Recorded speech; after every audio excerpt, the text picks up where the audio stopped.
আসসালামু আলাইকুম। হ্যাঁ, প্রিয় দর্শক, আপনাদের সামনে আমি হাজির হয়েছি আজকে আবারও। আজকে নতুন একটা টপিকস নিয়ে হাজির হয়েছি। ফার্মাসির জোন যারা এখনও সাবস্ক্রাইব করেননি, আশা করি ফার্মাসির জোনে সাবস্ক্রাইব করবেন। ফার্মাসির জোন হচ্ছে ওষুধ ভিত্তিক একটা ইউটিউব চ্যানেল। অবশ্যই আপনারা ওষুধ ভিত্তিক ইনফরমেশনগুলো ফার্মাসি চ্যানেলে পাবেন। আজকে আলোচনা করব আপনাদের সামনে, গতকাল আমি বলেছিলাম ব্লাড প্রেশার নিয়ে। আজকে উচ্চ রক্তচাপ কী এবং উচ্চ রক্তচাপ কেন হয় এবং সেটার প্রতিকার কিভাবে করবেন সে বিষয়ে আলোচনা করব।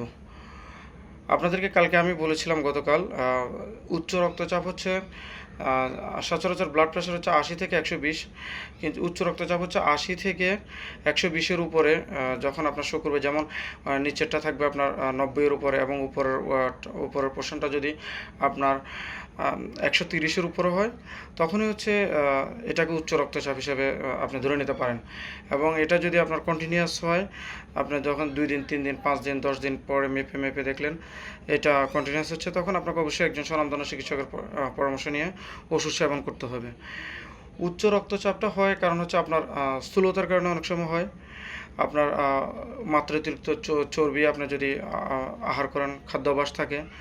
তারপরে হচ্ছে আপনার ধূমপান অতিরিক্ত করা হলে, মদ্যপান করা হলে, এবং খাবারের মধ্যে আপনি যখন অতিরিক্ত চর্বি জাতীয় খাবার খাবেন, যেমন অতিরিক্ত গরুর মাংস, তারপরে হচ্ছে অতিরিক্ত তেল, পোড়া তেল, এসব থেকে আপনার উচ্চ রক্তচাপের ঝুঁকিটা থাকতে পারে। তারপর আপনাকে বাজা পোড়া থেকে বিরত থাকতে হবে। উচ্চ রক্তচাপের এই জিনিসগুলো থেকে আপনাকে বিরত থাকতে হবে, কারণ হচ্ছে এই জিনিসগুলো আপনাকে আপনার শরীরে উচ্চ রক্তচাপ হতে পারে। এখন আপনি এটা কিভাবে কন্ট্রোল করবেন? যে উচ্চ রক্তচাপ হয়ে গিয়েছে, তখন আপনি কন্ট্রোল করবেন। আপনাকে অবশ্যই কিছু জিনিস মেনটেন করতে হবে। আপনাকে এক্সারসাইজ করতে হবে, আপনাকে ভাজা পোড়া খাবার দূরে রাখতে হবে, মদ্যপান থেকে বিরত থাকতে হবে, ধূমপান থেকে বিরত থাকতে হবে। অনেকেই দেখা যায় আমাদের অনেক মহিলারা জর্দা এবং তামাক পাতার সাথে পান সেবন করেন, ওইটা থেকে আপনাকে বিরত থাকতে হবে। আপনাকে কিছু ফিজিক্যাল এক্সারসাইজ করতে হবে, যেমন হাঁটা চলাটা ঠিকমতো করতে হবে। তারপরে হচ্ছে খাবারে আপনার লবণটা পরিহার করতে হবে। তারপরে হচ্ছে আপনাকে নিয়ম মাফিক ঘুমাতে হবে। ঘুমানোটা কিন্তু শরীরের জন্য অনেক বেশি ইম্পর্টেন্ট, এবং আপনাকে ঠিকমতো ঘুমাতে হবে। তাহলে আবার হচ্ছে আপনাকে খাবারটা রুটিন মাফিক আপনাকে খেতে হবে। আপনি যদি এই জিনিসগুলো মেনটেন করেন, তাহলে আশা করি আপনি উচ্চ রক্তচাপ থেকে ইনশাল্লাহ নিজেকে রিকভার করতে পারবেন।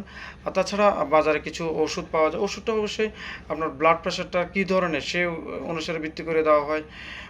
সে ওষুধটা হচ্ছে আপনি বিশেষজ্ঞ চিকিৎসকের, যদি আপনি দীর্ঘদিন উচ্চ রক্তচাপে ভোগেন বা আপনার উচ্চ রক্তচাপ হচ্ছে, কয়েকদিন মেপার পর আপনি দেখছেন, তখন আপনি একজন বিশেষজ্ঞ চিকিৎসকের পরামর্শ অনুসারে সেটার ট্রিটমেন্ট নেবেন। অবশ্যই সেটা আপনাকে ট্রিটমেন্ট নিতে হবে একজন রেজিস্টার্ড চিকিৎসকের পরামর্শ অনুসারে। জি, ধন্যবাদ। ইনশাআল্লাহ পরবর্তী ভিডিওতে নিম্ন রক্তচাপ নিয়ে আলোচনা করব। সে পর্যন্ত ভালো থাকবেন, ফার্মাসিস্ট জোনের সঙ্গে থাকবেন, এবং যারা চ্যানেলটি সাবস্ক্রাইব করেন অবশ্যই সাবস্ক্রাইব করবেন। ফার্মাসিস্ট জোন, ইউটিউবে গিয়ে ফার্মাসিস্ট জোন দিয়ে সার্চ করে ফার্মাসিস্ট জোনটা সাবস্ক্রাইব করবেন। আশা করি। ধন্যবাদ। সবাই ভালো থাকবেন, সুস্থ থাকবেন। আসসালামু আলাইকুম।